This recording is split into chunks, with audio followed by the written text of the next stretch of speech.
ஹரிஷை பற்றி ஏதேதோ தோன்ற முதலில் அவனை பற்றி இன்னும் விவரமாக தெரிந்து கொள்ள வேண்டும் என்று முடிவு செய்தார்.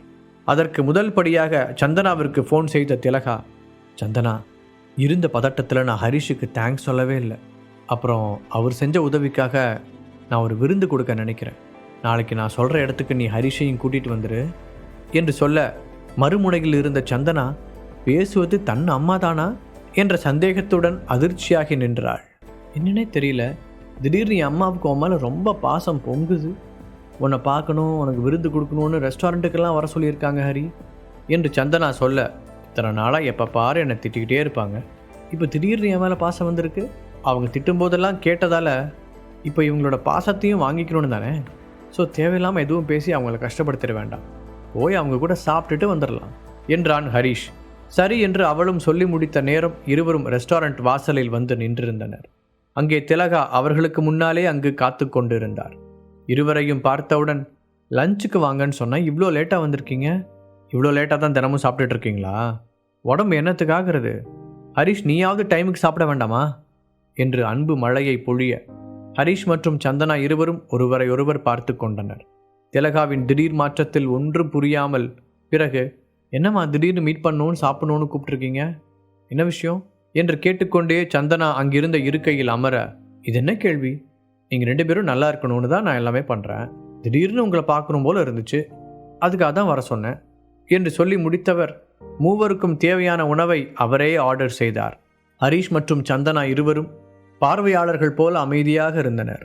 பிறகு உணவு கொண்டு வரப்பட அதை மருமகன் மற்றும் மகள் இருவருக்கும் அவரே பரிமாறவும் செய்தார். ஹரிஷ் எதுவும் பேசாமல் சாப்பிட ஆரம்பிக்க, அப்புறம் ஹரிஷ், உங்ககிட்ட ஒரு முக்கியமான விஷயம் கேட்கணும்னு நினச்சேன், நீ அடுத்து என்ன பண்ணலான்னு ஏதாவது பிளான் வச்சுருக்கியா? எல்லாருமே லைஃப்பை பற்றி எப்போவுமே ஒரு பிளான் வச்சுருப்பாங்கல்ல, நீயும் அப்படி தானே, எனக்கு தெரியும், ஏதாச்சும் இருந்ததுன்னா சொல்லு, என்கிட்ட சொன்னால் என்னால் ஏதாவது ஹெல்ப் பண்ண முடியுமான்னு பார்ப்பேன், அதுக்கு தான் என்று எதற்காக அவர்களை அழைத்தாரோ அந்த கேள்வியை முன்வைக்க ஹரிஷுக்கு புரிந்துவிட்டது.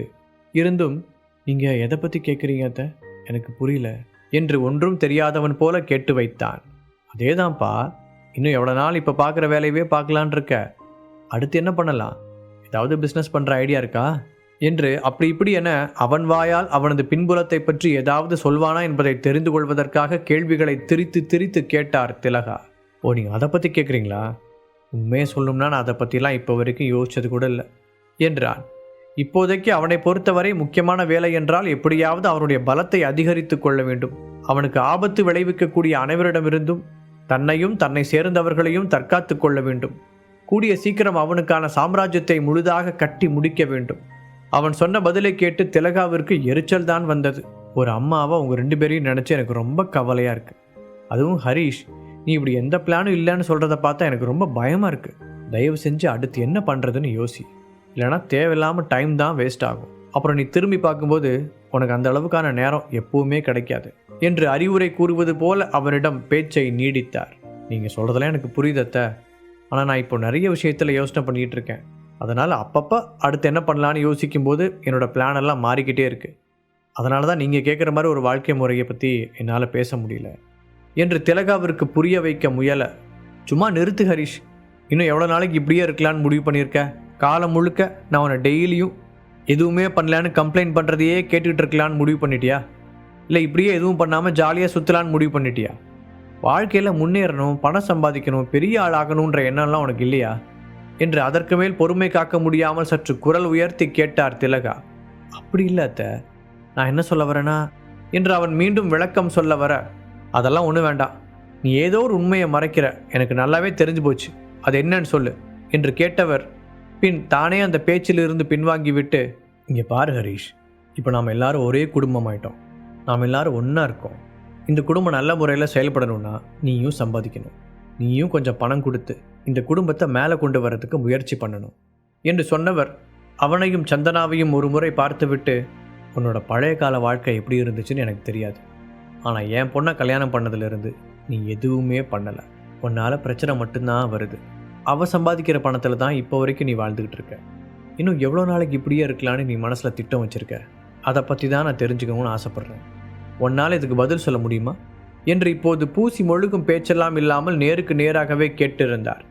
ஹரிஷ் எதுவும் பேசாமல் அமைதியாகவே இருக்க, இவ்வளவு நேரம் அமைதியாக இருந்த சந்தனா கோபமாகி கையில் இருந்த ஸ்பூனை சட்டென கீழே வைத்துவிட்டு, அம்மா போதும் நிறுத்துங்க, நீங்கள் சாப்பிட கூப்பிட்டீங்கன்னு தான் நாங்கள் 2 பேரும் வந்தோம். நீங்கள் இப்போ எதுக்காக இப்படிலாம் பேசிகிட்டு இருக்கீங்க?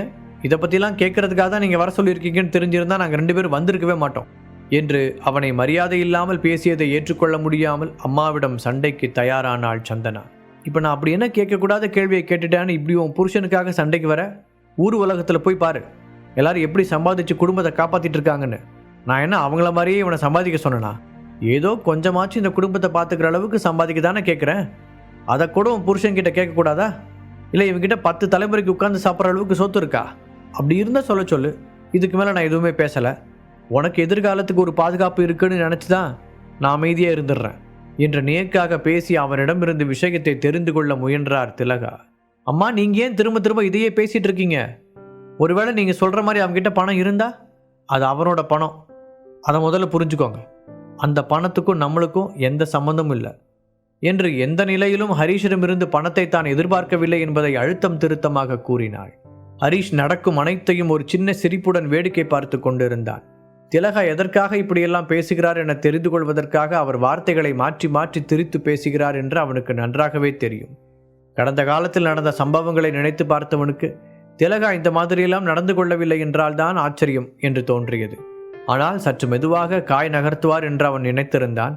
இப்படி நேருக்கு நேராக உடனடியாகவே வந்து நிற்பார் என்பது அவனுக்கு சற்று ஆச்சரியமாகத்தான் இருந்தது. ஆனால் இப்போது வரை வாய் திறந்து எதுவும் பேசவே இல்லை. இவ்வளோ தூரம் நம்ம 2 பேரும் மாறி மாறி பேசுகிறோமே, இப்போ கூட உன் புருஷன் வாயை திறந்து பதில் சொல்கிறானா பாரு. இனிமே ஒழுங்காக இருக்கேன், வேலைக்கு போய் சம்பாதிக்கிறேன், எல்லாரையும் பார்த்துக்கிறேன் அப்படின்னு இப்போ கூட உன் புருஷனால் சொல்ல முடியல. அப்படின்னா என்ன அர்த்தம்? காலம் முழுக்க உன்னோட பணத்திலேயே வாழலான்னு அவன் முடிவு பண்ணிட்டானா என்று மீண்டும் ஹரீஷிடமே பாய்ந்தார். அப்போது, இதுக்கு மேலே இப்படியே பேசிகிட்டு இருந்தீங்கன்னா நான் அமைதியாக இருக்க மாட்டேன். கொஞ்சமாச்சும் என்ன பேசுகிறோம், எதுக்காக பேசுகிறோன்னு யோசிச்சு பேசுங்க.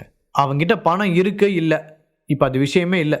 நீங்கள் எதுக்காக இதை இவ்வளோ பெரிய பிரச்சனையாக்குறீங்க என்று கேட்க திலகாவிற்கு அதற்கு மேல் கோபத்தை அடக்க முடியவில்லை. டேபிளில் இருந்த உணவுப் பொருட்களை தட்டி விட்டார். எனக்கு பதில் சொல்ல முடியாதுன்னா அப்புறத்துக்கு நான் ஆர்டர் பண்ண சாப்பாடை சாப்பிட்றீங்க என்று கோபமாக கேட்டுவிட்டு, பில்லை பே பண்ணுங்க, அப்படியே இந்த உடஞ்ச பொருளுக்கு சேர்த்து பில் பே பண்ணிட்டு வாங்க என்று அங்கிருந்து கிளம்பியிருந்தார். தான் தேடி வந்த பதில் கிடைக்கவில்லை என்ற ஏமாற்றத்தில் அம்மாவின் செயலில் கடுப்பான சந்தனா அம்மா என்று அவர் பின்னால் செல்லப்போக தடுத்து நிறுத்திய ஹரீஷ், இதெல்லாம் நாம் எதிர்பார்த்ததானே, பில் எவ்வளோன்னு கேளு, பே பண்ணிட்டு கிளம்பலாம், லேட் ஆகுது என்று தேவையில்லாமல் திலகாவோட பிரச்சனையை வளர்க்க விரும்பாமல் அத்தோடு கத்தரித்து கொண்டான். சந்தனாவும் அவன் கூறியதால் அதற்கு மேல் எதுவும் பேசாமல் அமைதியாகிவிட்டாள். பிறகு அங்கிருந்து கிளம்பி தன்னுடைய கல்லூரிக்கு வந்திருந்தான் ஹரீஷ். தன்னிடத்தில் அமர்ந்து ஏதோ யோசித்து கொண்டிருந்தவன் எதிரில் லாவண்யா வருவதை பார்த்து சற்று அதிர்ச்சி அடைந்து தலையில் கை வைத்து கொண்டான். அட கடவுளே, நடந்த பிரச்சனையில் லாவண்யா மேம் பிரச்சனையை பற்றி யோசிக்கவே மறந்துட்டேனே, இவ்வளோ நாள் எப்படி சமாளிச்சாங்கன்னு தெரியலையே என்று லாவண்யா நிலைமையை பற்றி யோசித்து பார்த்தவன் இறுதியாக அவளுக்கு ஒரு முறை ஃபோன் செய்திருந்தான். ஆனால் லாவண்யா அழைப்பை ஏற்கவில்லை. அதற்கு மேல் அவனுக்கும் பிரச்சனை கழுத்தை நிறுத்திருக்க லாவண்யாவை பற்றி சிந்திக்காமல் விட்டுவிட்டான். ஆனால் இப்போது லாவண்யாவை பார்க்க அவனுக்கு சற்று ஆச்சரியமாகத்தான் இருந்தது. வெகு சாதாரணமாக நடந்து வந்தவள் அவனிடம், உன்கிட்ட கொஞ்சம் பேசணும், என்னோட கேபினுக்கு வா என்று அழைத்தாள். என்ன, அந்த மருந்து எந்த வேலையுமே காட்டலையா? இன்னும் ரொம்ப சாதாரணமாக இருக்காங்களே, இது எப்படி சாத்தியம் என்று யோசித்து கொண்டே அவன் சென்றுவிட ஒரு ப்ரொஃபஸர் ஸ்டூடெண்ட் லீடரான வைபவை விட்டுவிட்டு ஹரீஷை அழைத்து செல்வதை பார்த்த மாணவர்கள் தங்களுக்குள் ஏதேதோ பேசிக்கொண்டனர். என்ன இருந்தாலும் வைபவ் இருக்கும்போது எதுக்காக லாவண்யா மேம் ஹரீஷை கூட்டிகிட்டு போகணும்? எந்த முக்கியமான விஷயம் சொல்கிறதா இருந்தாலும் வைபவ் கிட்ட தானே சொல்லணும் என்று ஒருவன் கேட்க, டேய், அவன் எப்பவும் போல ஏதாவது ஆகாத வேலையை பண்ணியிருப்பான், அதுக்கு திட்டுறதுக்காக கூப்பிட்டுருப்பாங்க, இவங்கிட்ட முக்கியமாக பேச வேற என்ன இருந்துருப்போது என்று இன்னொருவன் சொல்ல, வைபவும் ஆமாம் அப்படி தான் இருக்கும், என்னை விட்டுட்டு அவனை எதுக்காக கூட்டிகிட்டு போகிறாங்க, அதுலேயும் நான் மேமுக்காக என்னெல்லாம் பண்ணியிருக்கேன் அப்படின்னு எல்லாருக்குமே தெரியும், அப்படி இருக்கும்போது என்னை மதிக்காமல் அவங்க எப்படி அவங்ககிட்ட பேசுவாங்க, இது நிச்சயம் ஏதாவது வில்லங்கமான விஷயமா தான் இருக்கும் என்று சொல்லி முடிக்கும் பொழுது டேபிளை தட்டி வேகமாக எழுந்து வந்து நின்ற ஜீவா, இன்னொரு வார்த்தை தேவையில்லாமல் என்னோடய ஃப்ரெண்டை பற்றி தப்பாக பேசுனீங்க, இங்கே இருக்கிற ஒவ்வொருத்தரையும் நான் சும்மா விட மாட்டேன் என்று கத்தினான். மற்றவர்கள் ஜீவாவை பார்த்து பயந்து வாயை மூடிக்கொண்டாலும் வைபவால் அப்படி இருக்க முடியவில்லை. அது தனக்கு அவமானம் என்று நினைத்தவன், இங்கே பாரு, உன்னை பற்றி யாராவது பேசினாங்களா? இல்லை தானே, ஹரிஷை பற்றி பேசினா உனக்கு என்ன வந்துச்சு? எதுக்காக இப்போ தேவையில்லாமல் பிரச்சனை பண்ணிகிட்டு இருக்க என்று பதிலுக்கு பதில் சண்டையிட தயாரானான்.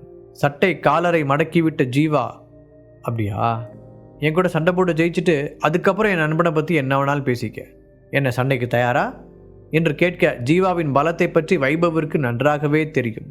அதுவும் இல்லாமல் இப்போது ஜீவாவை பார்க்க இன்னும் பலசாலி போல தெரிந்தான். அதனால் தேவையில்லாமல் அவனோட கைகலப்புக்கு சென்று அவமானப்பட விரும்பாதவன், அவனை பற்றி பேசி எங்களுக்கு என்ன கிடைக்க போகுது, டேய் இதுக்கு மேலே யார் எதுவும் பேசாதீங்க, நீங்கள் எதுக்காக கண்டவனை பற்றிலாம் பேசுகிறீங்க என்று மீசையில் மண் ஒட்டவில்லை என்ற வீதியில் சமாளித்து பிரச்சனையை முடித்தான். இவங்களுக்கு மட்டும் இல்லை, இங்கே இருக்கிற எல்லாருக்குமே சொல்கிறேன், யாராவது தேவையில்லாமல் ஹரிஷை பற்றி தப்பாக பேசுனீங்க அதுக்கப்புறம் பேசுறதுக்கு வாய் இருக்காது என்று எச்சரித்து விட்டு சென்று தன்னிடத்தில் அமர்ந்து கொண்டான் ஜீவா. அதே நேரம் இங்கு லாவண்யாவுடன் அவளது அறைக்கு வந்திருந்தான் ஹரிஷ். அப்போது பார்க்கத்தான் அவள் சாதாரணமாக இருப்பது போல தெரிந்தாள். ஆனால் இங்கு வந்த பிறகுதான் அவள் அவ்வாறு நடித்து கொண்டிருக்கிறாள் என்று ஹரிஷுக்கு புரிந்தது. அப்படின்னா அந்த மருந்து நான் நினச்ச மாதிரி தான் வேலை செஞ்சிருக்கு போல, இவங்க ரொம்ப சோர்வாக தான் இருக்காங்க, அப்படின்னா அவங்களோட பவர் எல்லாம் போயிடுச்சு, இதுக்கு தான் நான் அப்பவே சொன்னேன் என்று மனதில் நினைத்து கொண்டே அவளை பார்க்க, ஹரிஷ் நான் உன்னை எதுக்கு பார்க்கணும்னு சொன்னேன்னு உனக்கு தெரியுமா என்று கேட்டாள் லாவண்யா. எனக்கு எப்படி மேம் தெரியும், நீங்கள் தான் வந்த உடனே நான் பார்க்கணுன்னு கூட்டிகிட்டு வந்துட்டீங்களே, எனக்கு ஸ்பெஷலாக ஏதாவது சமைச்சு கொண்டு வந்திருக்கீங்களா என்று அவள் எதற்காக அழைத்திருப்பாள் என்று தெரிந்திருந்தாலும் நிலைமையை சற்று சகஜமாக்குவதற்காக அவளிடம் சாதாரணமாக பேசினான். அதில் கடுப்பாகி அவனை முறைத்து பார்த்தவள் அங்கிருந்த நாற்காலியை இழுத்து போட்டு அமர்ந்து, ஹரிஷ் அன்னைக்கு நான் சொன்னேன் தானே, நான் சாப்பிட்ட மருந்துக்கு பதிலாக மாற்று மருந்து உங்ககிட்ட இருக்குன்னு, அதை சாப்பிட்டா எல்லாம் சரியாக போய்டும்னு, அதை பற்றி பேசுகிறதுக்காக தான் உன்னை நான் கூப்பிட்டேன். உங்ககிட்ட அந்த மருந்து இருக்கா? நான் இப்போ ரொம்ப பலவீனமாக இருக்கேன், எனக்கு என்னோடய பவர் எல்லாம் வேணும், உங்ககிட்ட அந்த மருந்து இருந்தால் கொடு என்று அவனிடம் கெஞ்சும் குரலில் கேட்டவள் ஹரிஷ் சொல்லப்போகும் பதிலுக்காக ஆர்வத்துடன் அவனையே பார்த்து கொண்டிருந்தாள். அன்னைக்கு அவசரப்பட்டு நான் அந்த மாத்திரையை சாப்பிட்டுட்டேன், அப்போ இருந்து என்னோடய பலம் எல்லாம் ரொம்ப குறைஞ்சிருச்சு. நான் இவ்வளோ கஷ்டப்பட்டு என்னை சாதாரணமாக காட்டிக்கிட்டு இருக்கேன்னு உனக்கு தெரியாது. இங்கே இருக்கிற யாருக்கும் என் மேலே சந்தேகம் வராத அளவுக்கு நான் நடித்து மெயின்டைன் பண்ணிக்கிட்டு இருக்கேன். எல்லாத்தையும் சரி பண்ணுறேன்னு சொல்லிட்டு நீயும் பாதியிலேயே எங்கே போனேன்னு வேறு தெரியல. நீ வருவேன்னு வெயிட் பண்ணிகிட்டு இருந்தேன். அதுக்கப்புறம் உனக்கு ஃபோன் பண்ண ட்ரை பண்ணால் நீ எடுக்கவே இல்லை. அப்போ இருந்து எனக்கு பைத்தியம் பிடிக்கிற மாதிரி இருக்குது. அதான் காலேஜுக்கு கூட வராமல் லீவ் எடுத்திருந்தேன் என்று அவள் குறையாக சொல்ல, உங்கள் பிரச்சனையை சரி பண்ணுறதுக்கு தான் நான் எல்லா வேலையும் பண்ணிக்கிட்டு இருந்தேன். அதுக்குள்ளே எனக்கு நிறைய பிரச்சனை வந்துருச்சு. அதையெல்லாம் பார்த்த அவசரத்தில் உங்கள் பிரச்சனையை நான் டோட்டலாக மறந்துட்டேன் என்று தானும் சற்று வருத்தமாக கூறினான். சரி அதெல்லாம் போகட்டும், உங்ககிட்ட இப்போ மாற்று மருந்து இருக்கா இல்லையா? என்னால் இதுக்கு மேலே முடியாது என்று நிற்கக்கூட முடியாமல் சேரில் அமர்ந்து கொண்டே கேட்டாள். மருந்தெல்லாம் என்கிட்ட இருக்கு என்று தனது பாக்கெட்டில் இருந்து ஒரு சிறிய மாத்திரையை வெளியில் எடுத்தவன், தோ தான் என்று ஒரு சிகப்பு நிற மாத்திரையை லாவண்யா முன்னால் காட்டியவன், இதுதான் எலிவேஷன் பில், இதை சாப்பிட ஆரம்பிச்சிங்கன்னா இதுக்கு முன்னாடி நீங்கள் சாப்பிட்டுட்டு இருக்கிற மாத்திரையோட பவரை இது கம்மி பண்ணும். இந்த மாத்திரையில் 3 மாத்திரை சாப்பிடும்போது அந்த ஒரு மாத்திரையோட பவரே இல்லாமல் பண்ணும். அப்படின்னா நீங்கள் ஒவ்வொரு மாத்திரையாக சாப்பிட்டா கொஞ்சம் கொஞ்சமாக எல்லாமே சரியாக மாறும்.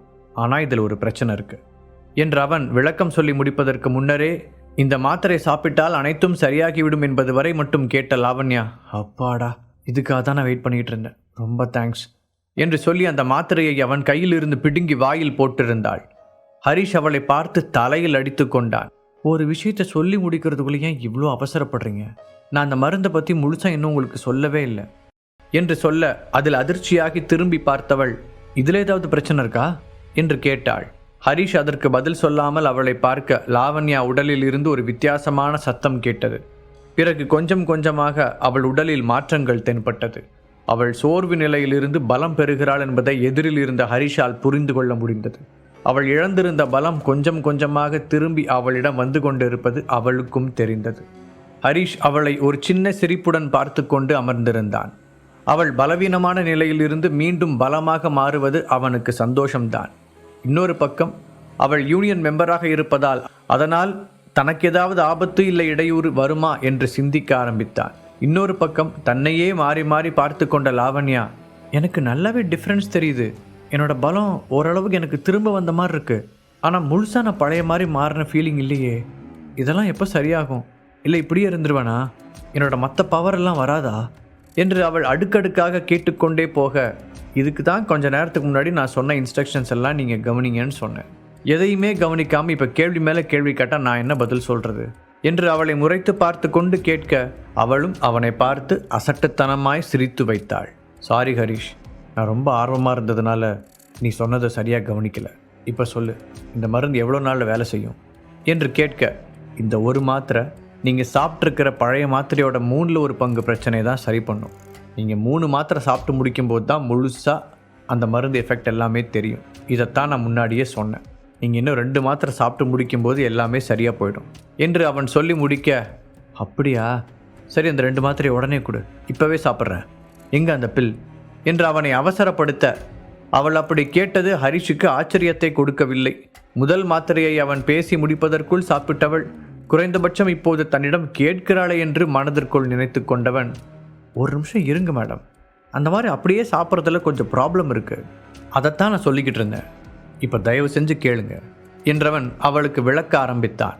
நீங்கள் ஒரே நாளில் 3 மாத்திரைலாம் சாப்பிடக்கூடாது. அது தேவையில்லாத புது பிரச்சனைகளை ஆபத்தில் கொண்டு போய் விட்டுரும். 2 நாளைக்கு ஒரு மாத்திரை தான் சாப்பிட்ணும். நீங்கள் இன்றைக்கி சாப்பிட்டீங்கன்னா நாளைக்கு சாப்பிடாமல் நாளான்னைக்கு தான் அடுத்த மாத்திரையை சாப்பிடணும். அதுதான் இந்த புது மாத்திரையை சாப்பிட்றதுக்கான சரியான வழி என்று சொல்ல, எனக்கு அதை பற்றியெல்லாம் கவலை இல்லை, முதல்ல மீதி 2 மாத்திரை என்கிட்ட கொடுக்க போறியா இல்லையா என்று கையை நீட்டிக்கொண்டு நின்றவள் மாத்திரையை வாங்குவதில் குறியாக இருந்தாள். அவளை பார்த்து நொந்து போன ஹரிஷ், மேடம், நான் சொல்கிறது உங்களுக்கு புரியுதா இல்லையா? நீங்கள் பண்ணுறதெல்லாம் பார்த்து எனக்கு பயமாக இருக்குது. மீதி பில்லை உங்ககிட்ட கொடுத்தா நீங்கள் இப்போவே சாப்பிட்ருவீங்க. அந்த மாதிரிலாம் பண்ணக்கூடாது. அதனால தான் அது என்கிட்டே இருக்கட்டும்னு சொல்கிறேன் என்று ஹரிஷ் அவளது நலனுக்காக யோசித்து பேச, அவளோ எதையும் புரிந்து கொள்ள தயாராக இல்லை. நான் என்ன கேட்டேன்னு உனக்கு புரிஞ்சுதா இல்லையா? ஒழுங்கு மரியாதையாக மீதி 2 மாத்திரையா என்கிட்ட கொடுக்க போறியா இல்லையா என்று பொறுமை இழந்து சத்தமாக கேட்டாள் லாவண்யா. சில நாட்களாகவே அவள் வெகுவாய் சிரமப்பட்டு வருகிறாள். ஒரு பக்கம் பலம் அனைத்தையும் இழந்து சோர்ந்து இருக்கிறாள்.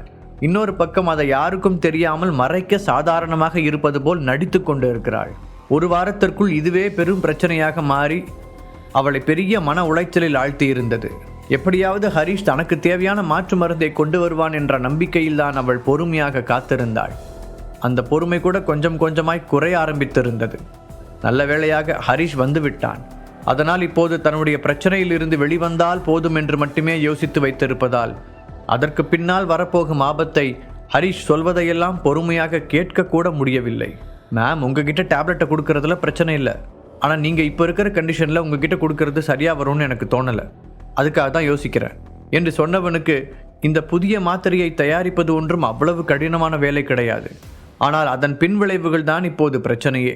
அதை புரிந்து கொள்ள லாவண்யா தயாராக இல்லை. அவளுக்கு விளக்கி புரிய வைக்க இதற்கு மேல் அவனால் முடியவில்லை. அதற்குள் பெரிய பெரிய மூச்சுகளை இழுத்து விட்டு தன்னை தன்னிலைப்படுத்தி கொண்ட லாவண்யா பிறகு மெதுவாக நிமிர்ந்து அவனை பார்த்தாள். நீ சொல்கிறது எல்லாமே எனக்கு புரியுது ஹரிஷ். நீ சொல்கிற மாதிரி 2 நாளைக்கு ஒரு மாத்திரை தான் சாப்பிடுவேன். தேவையில்லாமல் எந்த தப்பும் பண்ண மாட்டேன். நீ என்னை நம்பி மாத்திரையை கொடுக்கலாம். நான் எல்லாத்தையும் கவனமாக பார்த்துக்கிறேன். எல்லாத்துக்கும் மேலே நான் பழையபடி மாறணும். அதனால் இந்த விஷயத்தில் நான் ரொம்ப கவனமாக இருப்பேன் என்று அவனுக்கு வாக்குறுதி அளிப்பது போல பேச, அப்போது கூட சந்தேகமாகவே அவளை பார்த்தவன், நிஜமாக தான் சொல்கிறீங்களா? நம்பி கொடுக்கலாமா என்று கேட்டான். அதான் சொல்கிறேன்ல, நீ என்னை நம்பி கொடு, நான் எல்லாத்தையும் சரியாக பண்ணிடுவேன் என்று அவனுக்கு மீண்டும் நம்பிக்கை தருவது போல சொன்னாள்.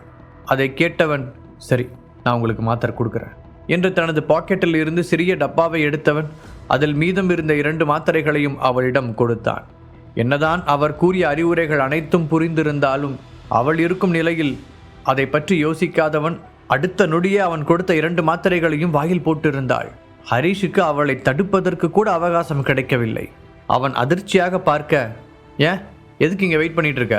உன்னோட கிளாஸ் ரூமுக்கு போ, நான் சீக்கிரமே பழையபடி மாறி கிளாஸ் ரூமுக்கு வருவேன், எனக்காக அங்கே வெயிட் பண்ணிட்டு, இப்போ இங்கிருந்து கிளம்பு என்று கொஞ்சம் கொஞ்சமாய் தனக்கு மீண்டும் பலம் வருவது போல உணர்ந்தவள் அவனை அங்கிருந்து வெளியில் அனுப்பினாள். ஹரிஷ் தான் அடுத்து என்ன நடக்கப் போகிறது என்று அதிர்ச்சியுடன் இருந்தான். பிறகு வேறு வழியில்லாமல் அவள் அறையிலிருந்து கிளம்பியவன் மீண்டும் தன்னுடைய வகுப்பறைக்கு வந்தான். அங்கு உள்ளே நுழையவும் இப்பொழுது அனைவரும் தங்களுக்குள் ஏதோ கிசுகிசு என பேசிக்கொண்டிருப்பதை கவனித்தான். என்னாச்சு உங்களுக்கெல்லாம், என்ன பேசிட்டு இருக்காங்க என்று அனைவரையும் ஒரு பார்வை பார்த்தபடி வந்து ஜீவா அருகில் அமர்ந்தவன், என்னடா நடக்குதுங்க, எல்லாரும் மாறி இருக்காங்க என்று தலையை தேய்த்து கொண்டே கேட்டான். காரணம், அவர்கள் அவனை பார்த்து பார்த்து தானே பேசிக்கொண்டு இருந்தார்கள். அப்படியெனில் தன்னை பற்றி தான் பேசுகிறார்கள் என்று நினைத்திருந்தான்.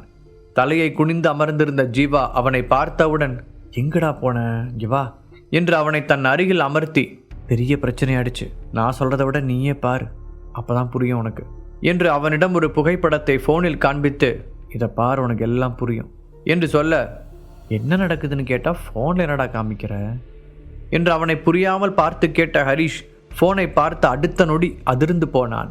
அதில் ஒரு ஆணும் பெண்ணும் மிக நெருக்கமாக முத்தமிடுவதற்கு தயாராக நெருங்கியிருப்பது போல் ஒரு புகைப்படம் இருந்தது. அந்த பெண்ணின் முகம் சரியாக தெரியவில்லை. ஆனால் பார்க்க மிகவும் அழகான பெண்ணாகத்தான் இருக்க வேண்டும் என்னும் அளவிற்கு இருந்தாள். அந்த ஆண் வேறு யாரும் இல்லை, ஹரிஷ் தான். அவனது முகம் தெளிவாக இருந்தது. அந்த புகைப்படம் அவர்களது அஃபிஷியல் வாட்ஸ்அப் குரூப்பில் அனைவருக்கும் பகிரப்பட்டு இருந்தது.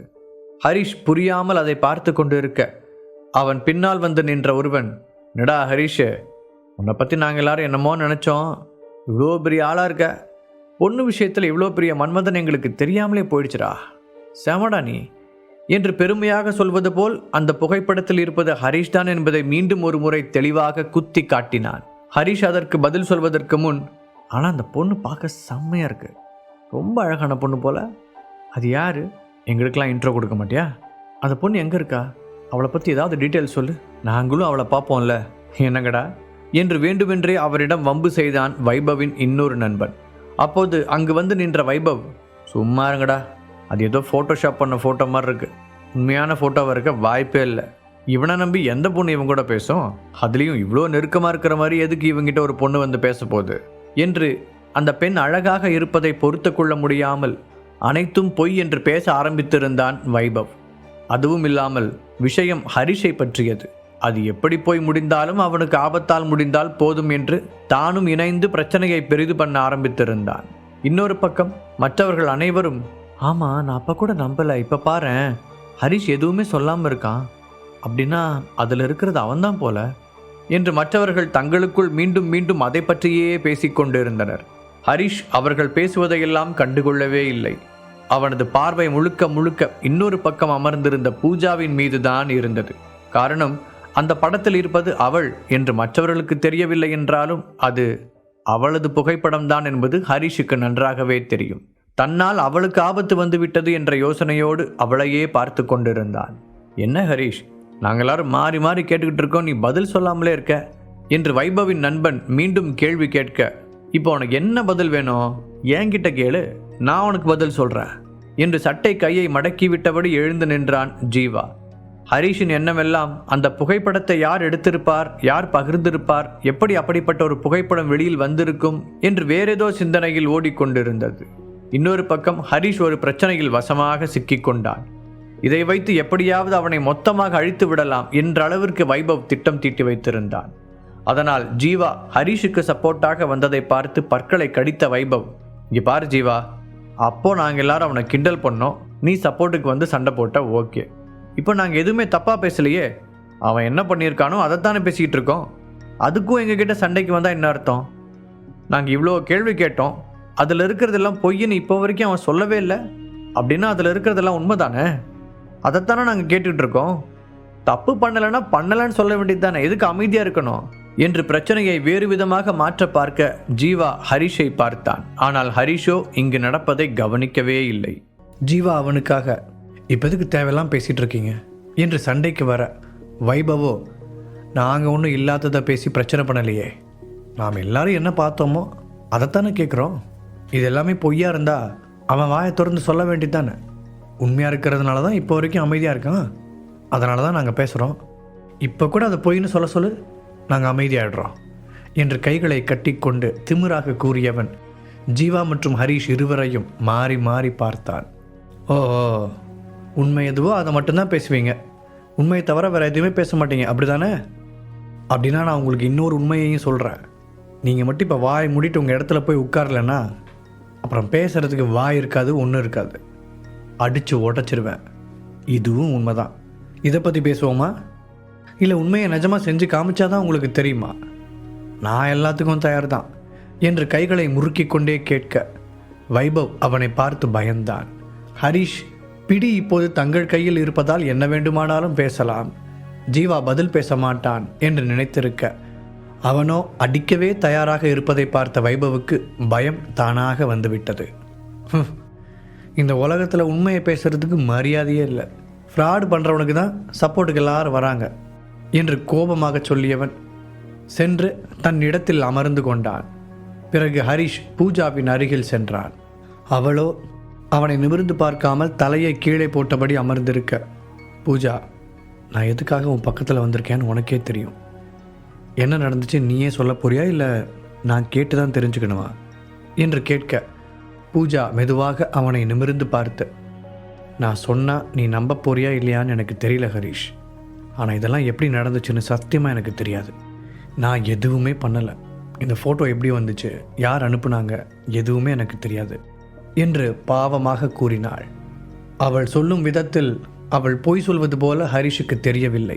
இருந்தும், நீ பண்ணலைன்னா உன்னோட ஃப்ரெண்ட்ஸ் யாராவது பண்ணியிருப்பாங்க, இது வேற யாரும் பண்ணியிருக்க வாய்ப்பே இல்லை என்று கூறினான். நீ சொல்கிறது எனக்கு புரியுது ஹரிஷ். இதை யார் பண்ணாங்க என்னன்னு நான் சீக்கிரமே கண்டுபிடிக்கிறேன். நீ டென்ஷன் ஆகாத.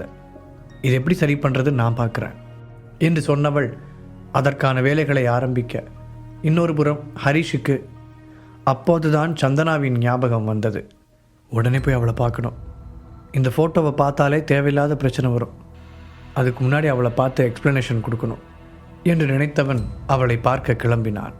ஜீவா கூட அதே இடத்தில்தான் இருந்தான். நிச்சயம் இந்த புகைப்படத்தை பார்த்தால் சந்தனா ஹரிஷ் மீது சந்தேகப்படுவாள். இதனால் ஹரிஷின் திருமண வாழ்க்கையில் பிரச்சனை வரும் என்று நினைத்தவன் உடனே போய் சந்தனாவை பார்த்து இது எப்படி நடந்துச்சுன்னு அவளுக்கு சொல்லு என்று கூறி ஹரிஷை அனுப்பி வைத்தான். தனது கிளாஸில் இருந்து கிளம்பிய ஹரிஷ் நேராக சந்தனாவின் வகுப்பறைக்கு வந்தான். உள்ளே நுழைந்தவனின் கண்கள் அதிர்ச்சியில் விரிந்தது. அங்கு தயாளன் சந்தனாவின் கைகளை பிடித்து கொண்டு அவளிடம் வம்பு செய்து கொண்டிருக்க, என்னை விடுங்க சார், எதுக்காக இப்போ என்கிட்ட இப்படிலாம் பிஹேவ் பண்ணிட்டு இருக்கீங்க, ப்ளீஸ் என்னை விடுங்க.